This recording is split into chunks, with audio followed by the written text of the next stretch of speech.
एक शिक्षक का यह विचार है कि लड़कियों को भिन्न प्रकार की शिक्षा देने की आवश्यकता है जो बेहतर पत्नी और माँ बनने में उनकी मदद कर सके। तो इस प्रकार का जो विचार है, ये क्या प्रदर्शित करता है? तो पहला है, लड़कियों के प्रति सामाजिक अभिवृत्ति को चुनौती देता है। यह प्रदर्शित करता है कि शिक्षक सामाजिक दृष्टिकोण को परिवर्तित नहीं कर सकते और ना ही करने की कोशिश करनी चाहिए। लड़कियों के लिए लाभकारी है और समाज द्वारा दी गई सुविधाओं को बेहतर तरीके से निष्पादित करने में उनकी मदद करेगा। लिंग पूर्वाग्रह को बढ़ावा देता है और लड़कियों की क्षमता को सीमित करता है। तो ये जो क्वेश्चन है, ये क्या बढ़ावा देता है? लिंग पूर्वाग्रह को जो है बढ़ावा देता है कि और लड़कियों की जो क्षमता है उनको सीमित भी करता है। अगला क्वेश्चन है, लिंग क्या है? ये बहुत इंपॉर्टेंट क्वेश्चन है, प्राइमरी जूनियर दोनों में पूछता है ये। तो जेंडर पूछेगा, अगर जेंडर पूछेगा आपसे क्या है, और इंग्लिश वर्जन भी आप इसका देख लीजिएगा। ठीक है, लिंग क्या है? सहज गुण है, जैविक सत्ता है, सामाजिक संरचना है या शारीरिक संरचना है। तो यहाँ पे लिंग की बात करते हैं तो ये एक सामाजिक संरचना का परफेक्ट एग्जाम्पल है। अगला क्वेश्चन है, बच्चे रिक्त स्थान है को छोड़कर अन्य सभी के द्वारा लिंग भूमिकाएं ग्रहण करते हैं, यानी ट्यूशन को छोड़कर, सामाजिकरण को छोड़कर, मीडिया को या संस्कृति को। तो बच्चे क्या है? ट्यूशन को छोड़कर अन्य सभी से लैंगिक भूमिकाएं जो है वो ग्रहण करते हैं। जैसे मीडिया में भी कई प्रकार की ऐड दिखाए जाते हैं, कई प्रकार के सीरियल्स जो हैं वो चलते हैं जो कि इसकी भूमिका को दिखाते हैं। सामाजिकरण में भी होता है और संस्कृति में भी ऐसा प्रदर्शित होता है। तो ऑप्शन नंबर ए हमारा सही हो जाएगा, ट्यूशन में ऐसा कुछ भी नहीं होता है। अगला है, निम्नलिखित में से कौन सा कथन सत्य है? पहला है, लड़के अधिक बुद्धिमान होते हैं, लड़कियां अधिक बुद्धिमान होती हैं। दूसरा है, बुद्धि का लिंग के साथ संबंध नहीं है, सामान्यतः लड़के लड़कियों से अधिक बुद्धिमान होते हैं। तो देखिए, इस कथन की अगर हम बात करते हैं तो बुद्धि का क्या है? लिंग के साथ कोई भी संबंध नहीं होता है, वो चाहे लड़का हो या लड़की हो। अगर आप लड़के को कहेंगे कि लड़के तेज होते हैं तो ऐसा नहीं है, आजकल लड़कियां ही हर एक चीज में टॉप कर रही हैं, या फिर आप पर्टिकुलर लड़कियों को ही कह दीजिए तो भी ऐसा नहीं है। बुद्धि का लिंग से कोई भी संबंध नहीं है, वो कोई भी हो सकता है, वो ट्रांसजेंडर भी हो सकता है, महिला भी हो सकती है, पुरुष भी हो सकता है। ठीक है, तो ऑप्शन नंबर सी हमारा सही हो जाएगा। अगला है, पुरुष स्त्रियों की अपेक्षा ज्यादा बुद्धिमान होते हैं, यह कथन है। देखिए, अभी मैंने आपको बोला सही हो सकता है, लैंगिक पूर्वाग्रह को प्रदर्शित करता है, बुद्धि के विभिन्न पक्षों के लिए सही है या सही है। तो इसका जो आंसर होगा, मैंने अभी आपको बताया कि ये लैंगिक पूर्वाग्रह को प्रदर्शित करता है, यानी पुरुषों की तरफ अत्यधिक झुकाव हो रहा है, तो ये पूर्वाग्रह को प्रदर्शित कर रहा है। अगला क्वेश्चन है हमारा, राज्य स्तर की एक एकल गायन प्रतियोगिता के लिए विद्यार्थियों को तैयार करते समय एक विद्यालय लड़कियों को वरीयता देता है, यह दर्शाता है लैंगिक पूर्वाग्रह को। वैश्विक प्रवृत्तियां प्रयोजनात्मक उपागम को या प्रगतिशील चिंतन को। तो ये राज्य स्तर की जो गायन प्रतियोगिता है, ये किसको? तो ये लैंगिक पूर्वाग्रह को जो है लड़कियों को वरीयता देता है, तो ये भी लैंगिक पूर्वाग्रह को कहला। अगर आपका झुकाव केवल जो है लड़कियों पर होगा तो भी लैंगिक पूर्वाग्रह, अगर आपका झुकाव केवल बालकों पर होगा, लड़कों पर होगा, तो भी ये लैंगिक पूर्वाग्रह, यानी किसी की तरफ अत्यधिक झुकाव ही पूर्वाग्रह को प्रदर्शित करता है, वो लैंगिक पूर्वाग्रह को प्रदर्शित करेगा। अगला है, विद्यालय में लिंग भेदभाव से बचने का जो सर्वांगीण तरीका है, ये क्या हो सकता है? लैंगिक जो लिंग भेदभाव है, इससे बचने के बारे में बात की गई है। पुरुष एवं महिला शिक्षकों को समान संख्या में भर्ती करना, विद्यालय में लिंग भेदभाव को दूर करने के लिए नियम बनाना और कड़ाई से उनका पालन करवाना, संगीत प्रतियोगिता के लिए लड़कियों की अपेक्षा अधिक लड़कों का चयन करना। चौथा है, शिक्षक द्वारा उनके जो लिंग पक्षपात पूर्ण व्यवहार हैं का अधिसंज्ञान करना। तो इसकी जब हम बात करते हैं तो शिक्षकों द्वारा उनके जो पक्षपात पूर्ण जो व्यवहार हैं, इसका अभिसंज्ञान करना ही इसके बचने का तरीका है। ऑप्शन नंबर डी हमारा सही हो जाएगा। अगला है, पूर्वाग्राही किशोर किशोरियां अपनी रिक्त स्थान दिया हुआ है के प्रति कठोर होंगे, समस्या के प्रति, संप्रत्य के प्रति, जीवन शैली के प्रति या फिर वास्तविकता के प्रति। तो ये जो पूर्वाग्रही किशोर और किशोरियां होते हैं, ये अपनी समस्या के प्रति जो है बहुत ही कठोर होते हैं। ऑप्शन नंबर ए हमारा सही हो जाएगा। अगला है, कक्षा में जेंडर रूढ़िबद्धता से बचने के लिए एक शिक्षक को पूछा है क्या करना चाहिए? लड़कों को जोखिम उठाने और निर्भीक बनाने के लिए प्रोत्साहित करना चाहिए, लड़के लड़कियों को एक साथ गैर परंपरागत भूमिकाओं में रखना चाहिए, और अच्छी लड़की अच्छा लड़का कहकर शिक्षार्थियों के कार्य की सराहना करनी चाहिए। कुश्ती में भाग लेने के लिए लड़कियों को निरुत्साहित करना चाहिए, बिल्कुल भी नहीं। अच्छा लड़का अच्छी लड़की से रूढ़िबद्धता जो है ये कम नहीं होगी। ये वाला हमारा सबसे परफेक्ट आंसर है ऑप्शन नंबर बी। लड़के और लड़कियों को एक साथ गैर परंपरागत जो पारंपरिक भूमिकाएं हैं इसमें रखने के लिए कहना चाहिए, यानी संगीत में सिर्फ महिलाएं ही नहीं पुरुषों को भी बराबर भागीदारी करानी चाहिए, और कुश्ती में भी सिर्फ पुरुषों को ही नहीं महिलाओं को भी। पुरुष जो है स्त्रियों की अपेक्षा ज्यादा बुद्धिमान है, ये कथन क्या है? तो ये लैंगिक पूर्वाग्रह को प्रदर्शित करेगा, जो कि मैंने अभी भी आपको बताया है।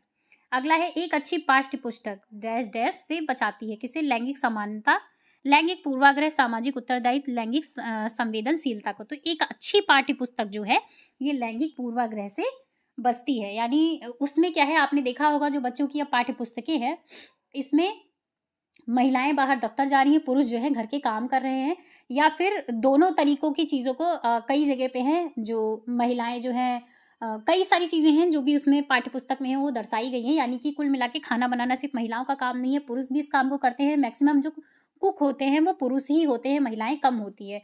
ये चीज़ें भी जो है लैंगिक पूर्वाग्रह से बचाती हैं।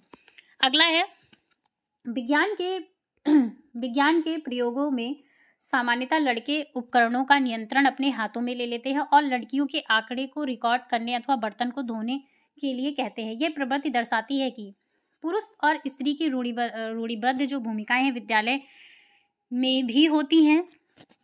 लड़के उपकरणों को ज़्यादा कुशलता से संभाल सकते हैं क्योंकि वे इस प्रकार के कार्यों को करने में प्राकृतिक रूप से सक्षम होते हैं।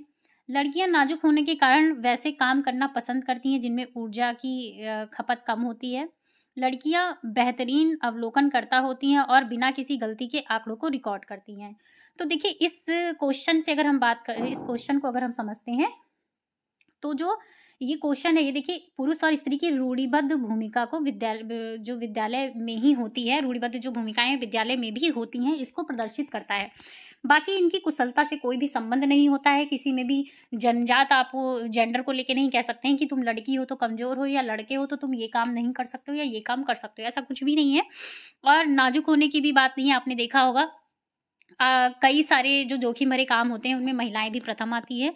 लड़कियां क्या हैं अवलोकनकर्ता होती हैं, मानते हैं, लेकिन बिना किसी गलती के। देखिए ये लड़के भी इसी काम में परंपरागत तरीके से इस काम को वो पूरा कर लेते हैं। तो ये जो इसका सही आंसर होगा ये ऑप्शन नंबर ए आपका सही हो जाएगा। अगला है सामाजिक भूमिकाओं के कारण सौंपी गई विशिष्टताएं क्या कहलाती हैं? तो जेंडर भूमिका अभिवृद्धि कहलाती है, जेंडर भूमिका रूढ़िबद्धता कहलाती हैं, जेंडर भूमिका दबाव कहलाती हैं, जेंडर भूमिका नैदानिकी कहलाती हैं। तो जो सामाजिक भूमिकाओं के कारण सौंपी गई जो विशिष्टताएं होती हैं जेंडर भूमिका को रूढ़िबद्धता कहलाती हैं। अगला है जब एक शिक्षक यह समझता है कि स्वाभाविक रूप से लड़के गणित में लड़कियों से अच्छे हैं यह दर्शाता है। तो ये क्या दर्शाता है? ये सीधे सीधे है जो जेंडर पक्षपाती है, यानी लिंग पक्षपात होने का ये दर्शाता है। मैंने आपको बताया कि जरूरी नहीं है कि पुरुष ही गणित में अच्छे हों, महिलाएं भी गणित में अच्छी होती हैं। अगला है भारत में बहुत से बच्चे विशेषकर लड़कियां विद्यालय में आने से पहले और विद्यालय से वापस जाने के बाद घर का काम करते हैं। आपके विचार से इस संबंध में शिक्षिका को गृह कार्य के बारे में क्या करना चाहिए? पहला है शिक्षिका को ऐसा गृह कार्य देना चाहिए जो विद्यालय में कराए गए अधिगम को बच्चों के घरेलू जीवन से जोड़ता है। शिक्षिका को सुनिश्चित करना चाहिए कि बच्चे अपना गृह कार्य पूरा करने के लिए सुबह जल्दी उठें और देर तक सोएं। तीसरा है बच्चों के माता पिता से उनके गृह कार्य को पूरा कराने के लिए ट्यूशन लगवाने के लिए कहिए। चौथा है उसे उन बच्चों को कठोर दंड देना चाहिए जो अपना गृह कार्य पूरा नहीं करते। तो देखिए दंड तो उन्हें हम देंगे ही नहीं, ट्यूशन लगवाने को भी नहीं कहेंगे, हम उनको क्या करेंगे कि शिक्षिका को ऐसे कार्य देने चाहिए जो बच्चे क्या है अपने घरेलू जीवन से जोड़कर कर सकता है। तो ऐसे कार्यों को हम उन्हें देने में प्रोत्साहित करेंगे। तो ऑप्शन नंबर ए हमारा सही हो जाएगा। अगला है लिंग की बात करता है। लिंग यानी जेंडर पक्षपात की ओर क्या संकेत करता है? 4 ऑप्शंस दिए हुए हैं आपके। पहला है आनुवांशिक विभिन्नता जो लड़के और लड़कियों में मौजूद हैं। दूसरा है स्त्रियोचित और पुरुषोचित विशेषताओं में सापेक्षित रूप से स्वयं का बोध। तीसरा है अपने शरीर विज्ञान के कारण लड़कों और लड़कियों के बीच विभिन्नताओं की स्वीकृति। चौथा है सांस्कृतिक अभिवृद्धियों के कारण अपेक्षाओं पर आधारित लड़के और लड़कियों के भिन्न व्यवहार करना। तो ये जो लैंगिक पक्षपात है, ये दोनों में, लड़का हो या लड़की हो, दोनों में क्या है, भिन्न भिन्न व्यवहार करना, यही हमारा जेंडर पक्षपात को संकेत करता है। ऑप्शन नंबर डी हमारा सही हो जाएगा।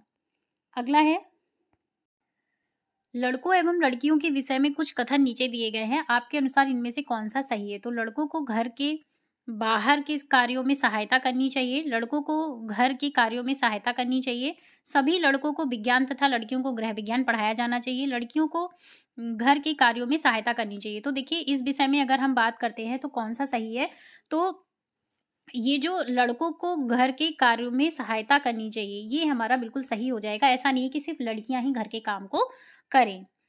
अगला है अध्यापिका ने एक कमेटी के प्रधान को सभापति के स्थान पर सभा अध्यक्ष लिखा। यह संकेत करता है कि अध्यापिका एक अधिक उपयुक्त परिभाषिक शब्द का पालन करती है, भाषा का अच्छा अधिकार रखती है, एक लिंग मुक्त भाषा का प्रयोग कर रही है, लिंग पूर्वाग्रह से ग्रस्त है।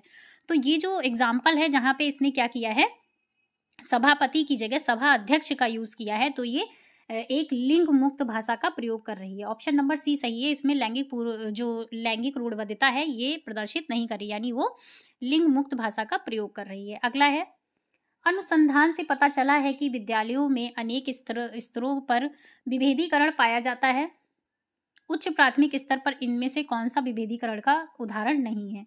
बहुत से अध्यापक पढ़ाने के लिए केवल व्याख्यान विधि का प्रयोग करते हैं, अध्यापकों की निम्न सामाजिक आर्थिक परिवेश से आए बच्चों से जो बहुत कम अपेक्षाएं होती हैं, मध्याह्न भोजन के दौरान दलित बच्चों को अलग बैठाया जाता है, लड़कियों को गणित तथा विज्ञान विषयों को लेने के लिए प्रोत्साहित नहीं किया जाना चाहिए। तो जब हम अनुसंधान के क्षेत्र में बात करते हैं तो बहुत से अध्यापक पढ़ाने के लिए केवल व्याख्यान विधि का प्रयोग करते हैं, ये क्या है, इसका परफेक्ट एग्जाम्पल नहीं है। तो ऑप्शन नंबर ए हमारा सही हो जाएगा। अगला है इस पर अत्यधिक वाद विवाद होता है कि क्या लड़के और लड़कियों में योग्यताओं का विशिष्ट समूह उनके आनुवंशिक घटकों के कारण होता है। इस संदर्भ में निम्नलिखित में से आप सबसे अधिक किससे सहमत हैं। पहला है लड़कियों को सेवा भाव के लिए सामाजिक रूप से तैयार किया जाता है, जबकि लड़कों को रोने जैसा संवेग प्रदर्शित करने के लिए हतोत्साहित किया जाता है। दूसरा है लड़के सेवा भाव वाले नहीं हो सकते क्योंकि वे जन्म से ही इस प्रकार के होते हैं। तीसरा है यौनारंभ के बाद लड़के और लड़कियां जो है एक साथ नहीं खेल सकते क्योंकि उनकी अभिरुचियां पूर्णतः विपरीत होती हैं। चौथा है सभी लड़कियों में कला विषयों के लिए अंतर्निहित प्रतिभाएं होती हैं, जबकि लड़के आक्रामक खेलों में बेहतर प्रदर्शन के लिए आनुवांशिक रूप से तैयार होते हैं। तो जब हम बात करते हैं अत्यधिक वाद विवाद के स्तर पे, तो जो लड़कियां हैं, लड़कियों को सेवा भाव के लिए सामाजिक रूप से तैयार किया जाता है, जबकि लड़कों को रोने जैसा संवेग प्रदर्शित करने के लिए हतोत्साहित किया जाता है। ऑप्शन नंबर ए हमारा सही हो जाएगा। अगला है कक्ष में जेंडर की बात करते हैं, यानी लिंग की। तो लिंग विभेद क्या है, शिक्षार्थियों के निष्पादन को प्रभावित नहीं करता है, शिक्षार्थियों के उन्मुख प्रयासों अथवा निष्पादन का जो कारण है ये बन सकता है। नंबर 3 है पुरुष शिक्षार्थियों के वृद्धि उन्मुख प्रयासों अथवा निष्पादन का कारण बन सकता है। चौथा है महिला शिक्षकों की अपेक्षा पुरुष शिक्षकों के द्वारा अधिक किया जा सकता है। तो इसमें क्या हो जाएगा, ये जो आपका आंसर है ये ऑप्शन नंबर 2 सही हो जाएगा। शिक्षार्थियों के हर्षोन्मुख प्रयासों अथवा निष्पादन का कारण बन सकता है। अगला है छात्राएं गणित के सवाल अच्छे से सीखती हैं, लेकिन उन्हें तब कठिनाई आती है जब उनसे तर्क के बारे में पूछा जाता है। अपनी आयु के लड़कों की तरह गणित में अच्छी हैं, अपनी आयु के लड़कों की तुलना में स्थानिक अवधारणाओं में कम कुशलता पूर्ण निष्पादन करती हैं, भाषिक और संगीत संबंधी जो अधिक क्षमताएं रखती हैं। तो इसका जो परफेक्ट आंसर हो जाएगा कि छात्राओं के बारे में जो पूछा गया है, तो ये ऑप्शन नंबर बी हो जाएगा, अपनी आयु के लड़कों की तरह ही गणित में अच्छी हैं। अगला हो जाएगा हमारा क्वेश्चन, निम्नलिखित में से कौन सा समाज में लिंग समानता का मापदंड हो सकता है। पहला है विद्यालय में पुरुष और महिला शिक्षकों की संख्या जो संख्या की तुलना करना, 12 के लड़कों और लड़कियों द्वारा समान संख्या में प्राप्त विशिष्ट योग्यता। तीसरा है कक्षा 12 तक पहुंचने वाले लड़के और लड़कियों की संख्या में तुलना। चौथा है क्या कक्षाओं को विद्यालय से बाहर आयोजित प्रतियोगिताओं में भाग लेने की अनुमति दी जाती है। तो यहाँ जब बात करते हैं लिंग समानता का जो मापदंड है, तो ये ऑप्शन नंबर सी हो जाएगा, क्लास 12th तक पहुंचने वाले लड़के और लड़कियों की संख्या की जो है वो तुलना करना। तो ऑप्शन नंबर सी हमारा सही हो जाएगा। आई होप आपको इस चैप्टर से संबंधित जो लैंगिक पूर्वाग्रह और जो जेंडर रूढ़िबद्धता से संबंधित आपके क्वेश्चंस हैं, ये आपको अच्छे से समझ में आए होंगे। ये सारे क्वेश्चन PYQ हैं और कुछ इसमें क्वेश्चंस नए भी हैं। आप लोग को नेक्स्ट इस एग्ज़ाम आने वाले एग्ज़ाम में हेल्प मिलेगी।